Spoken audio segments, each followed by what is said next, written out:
पहिला विमान प्रवास। राम राम मंडळींनो, आपण हा व्हिडिओ पाहताय याचा अर्थ आपला देखील पहिलाच विमान प्रवास आहे हे नक्की। तर काळजी करू नका, या व्हिडिओमध्ये आपल्याला विमान प्रवासाची अगदी सुरुवातीपासून शेवटपर्यंत सर्व माहिती मिळेल।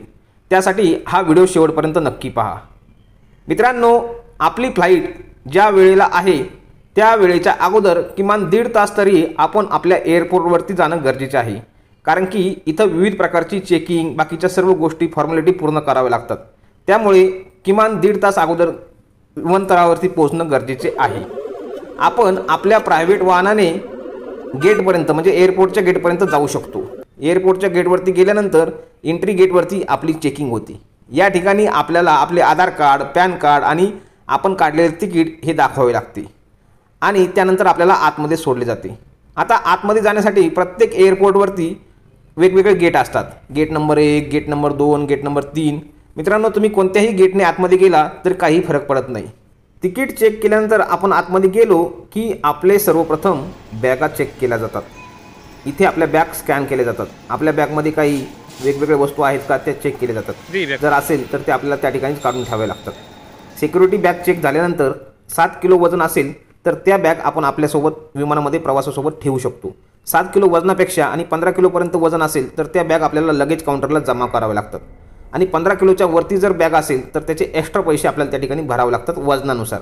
म्हणजे आपल्यासोबत 7 किलो आणि तिथे 15 किलोपर्यंत म्हणजे 22 किलोपर्यंत आपण फ्रीमध्ये सामान या ठिकाणी घेऊन जाऊ शकतो विमान प्रवासामध्ये, आणि त्यापेक्षा जास्त असेल तर आपल्याला त्यासाठी पैसे भरावे लागतात। आता इथे सिक्युरिटी काउंटरवरती जेव्हा बॅग चेक होतात त्यावेळेस 7 किलो वजनापेक्षा जास्त बॅगचं वजन असेल तर ते आपल्याला तिथं टॅग लावून दिले जाते आणि ते आपल्याला लगेच काउंटरवर जमा करावं लागते। आता मित्रांनो, 2 नंबरचं जे आपलं काम आहे ते म्हणजे आपले बोर्डिंग पास काढणे। तर आपले तिकीट ज्या एअरवेजचे आहे त्या काउंटरवरती जाऊन आपण आपला बोर्डिंग पास काढून घ्यावा। म्हणजे एअर इंडिया असेल, इंडिगो असेल, जे काही एअरवेज असेल त्या एअरवेजवरती जाऊन आपण त्या काउंटरवरती जाऊन आपला बोर्डिंग पास काढून घ्यावा। आपली जर कनेक्टिंग फ्लाईट असेल तर दोन्ही ठिकाणचे बोर्डिंग पास आपल्याला एकाच ठिकाणी मिळतात। म्हणजे आपल्याला छत्रपती संभाजीनगरवरून दिल्लीला जायचे असेल व आपली कनेक्टिंग फ्लाईट मुंबईवरून आहे तर छत्रपती संभाजीनगर ते मुंबई व मुंबई ते दिल्ली असे दोन्हीही बोर्डिंग पास तुम्हाला छत्रपती संभाजीनगरच्या एअरपोर्टवरतीच मिळतील, हे लक्षात घ्या। बोर्डिंग पास ज्या काउंटरवरती आपल्याला मिळतो त्याच काउंटरवरती आपण आपलं 7 किलोपेक्षा जास्त असणारं लगेज त्या ठिकाणी जमा करून द्यायचं आहे। ते आपल्याला डायरेक्ट दिल्लीला मिळेल। म्हणजे आपली कनेक्टिंग फ्लाईट असली तरी आपल्याला ते मुंबईला घेण्याची गरज नाही, डायरेक्ट ते आपल्याला दिल्लीला मिळतं। आणि महत्त्वाचा मुद्दा मित्रांनो, आपण जर परदेशात प्रवास करणार असू म्हणजे भारतातून विदेशात जाणार असू तर आपल्याला एअरपोर्टवरती मनी एक्सचेंजची सुविधा उपलब्ध असते। म्हणजे ज्या देशात आपण जाणार आहोत त्या देशाची करन्सी आपल्याला त्या ठिकाणी मिळते। आपले भारतीय पैसे देऊन त्या देशाची करन्सी आपण घेऊ शकतो, जेणेकरून आपण त्या देशात गेल्यानंतर ती करन्सी त्या ठिकाणी वापरू शकतो। आता मित्रांनो, तुम्हाला बोर्डिंग पास मिळाला आहे तर त्या बोर्डिंग पासवरती तुम्हाला तुमचा फ्लाईट क्रमांक दिलेला असतो। ती फ्लाईट ज्या नंबरवर येणार आहे तो गेट नंबर देखील त्यावरती मेन्शन असतो। त्या गेट नंबरवरती आपल्याला जायचे असते।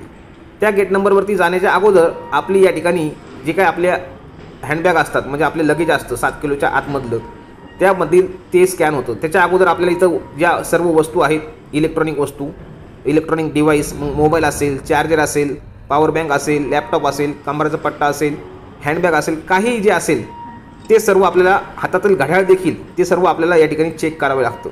ते चेक केल्यानंतर आपण आतमध्ये जाऊ शकतो। आपल्याकडे जर धारदार वस्तू, पावडर अशा प्रकारच्या गोष्टी असतील तर ते आपल्याला घेऊन जाता येत नाहीत।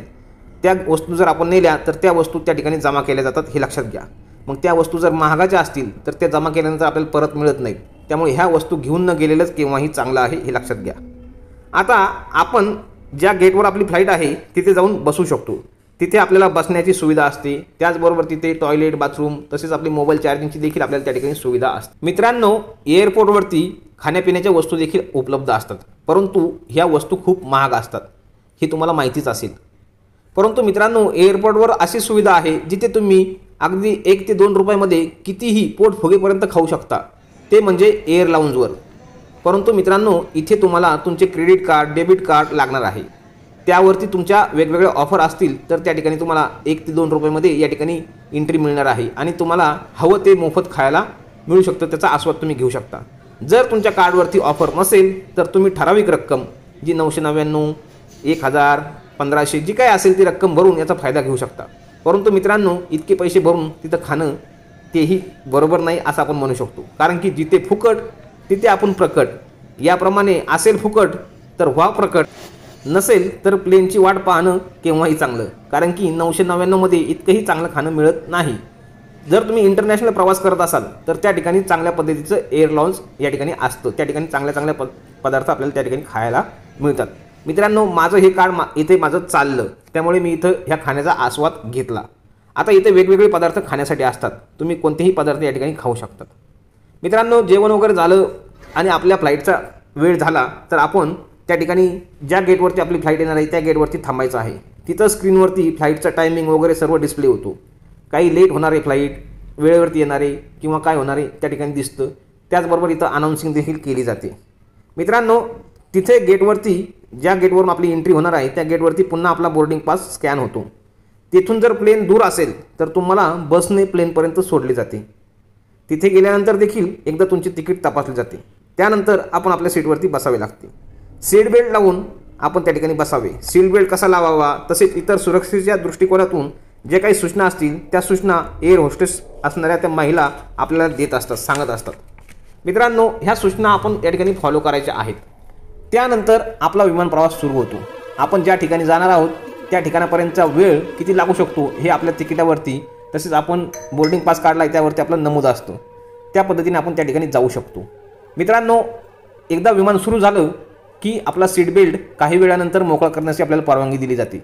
त्यावेळेस आपण तिथे टॉयलेट, बाथरूम वगैरेला जाऊ शकतो। विमानामध्ये खाण्यापिण्याची देखील सुविधा असते। तिकीट काढतानाच तुम्ही त्याची जर नोंदणी केली असेल तर तुम्हाला ते त्या ठिकाणी मिळतं, किंवा तुम्ही त्या ठिकाणी एक्स्ट्राचा चार्ज देऊन देखील त्या ठिकाणी खाणं पिणं करू शकता।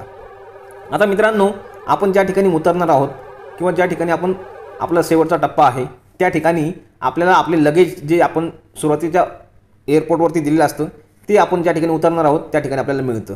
तर ते किती नंबर गेटवरती मिळणार आहे, किती नंबरच्या पट्ट्यावरती मिळणार आहे ते आपल्याला एअर होस्टेस सांगतात। तर त्या ठिकाणी आपण गेलो की आपल्या बॅग त्या ठिकाणी आपल्याला मिळतात।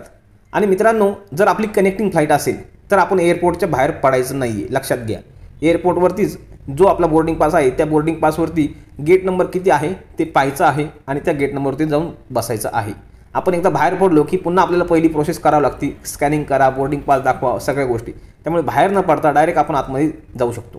आता मित्रांनो, तुम्ही उतरल्यानंतर या ठिकाणी तुमची जे लगेज आहे ते लगेज कलेक्ट करायचं आहे आणि तुमच्या दुसऱ्या प्रवासाला तुम्ही जाऊ शकता, तुम्हाला जिथं इच्छित स्थळी जायचं आहे तिथं।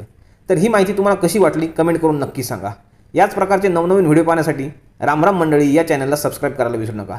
पुन्हा भेटूया अशाच नवीन माहितीसोबत नवीन व्हिडिओमध्ये, तोपर्यंत राम राम।